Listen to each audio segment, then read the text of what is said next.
7. The rebel Midwayers. The majority of the primary Midwayers went into sin at the time of the Lucifer Rebellion.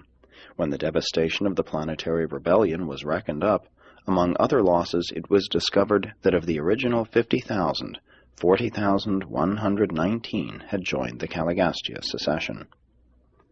The original number of secondary Midwayers was 1,984, and of these, 873 failed to align themselves with the rule of Michael and were duly interned in connection with the planetary adjudication of Urantia on the day of Pentecost. No one can forecast the future of these fallen creatures. Both groups of rebel Midwayers are now held in custody, awaiting the final adjudication of the affairs of the System Rebellion. But they did many strange things on Earth prior to the inauguration of the present planetary dispensation. These disloyal Midwayers were able to reveal themselves to mortal eyes under certain circumstances, and especially was this true of the associates of Beelzebub, the leader of the apostate secondary Midwayers. But these unique creatures must not be confused with certain of the rebel cherubim and seraphim, who also were on earth up to the time of Christ's death and resurrection. Some of the older writers designated these rebellious Midway creatures as evil spirits and demons, and the apostate seraphim as evil angels. On no world can evil spirits possess any mortal mind subsequent to the life of a paradise bestowal son.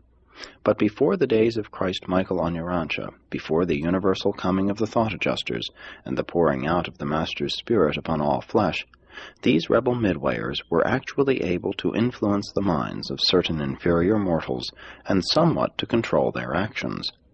This was accomplished in much the same way as the loyal Midway creatures function when they serve as efficient contact guardians of the human minds of the Urantia Reserve Corps of Destiny, at those times when the adjuster is, in effect, detached from the personality during a season of contact with superhuman intelligences. It is no mere figure of speech when the record states, "And they brought to him all sorts of sick peoples, those who were possessed by devils, and those who were lunatics." Jesus knew and recognized the difference between insanity and demoniacal possession, although these states were greatly confused in the minds of those who lived in his day and generation. Even prior to Pentecost, no rebel spirit could dominate a normal human mind, and since that day, even the weak minds of inferior mortals are free from such possibilities. The supposed casting out of devils since the arrival of the Spirit of Truth has been a matter of confounding a belief in demoniacal possession with hysteria, insanity, and feeble-mindedness. But just because Michael's bestowal has forever liberated all human minds on Urantia from the possibility of demoniacal possession, do not imagine that such was not a reality in former ages. The entire group of rebel Midwayers is at present held prisoner by order of the Most High's Evidentia. No more do they roam this world on mischief bent.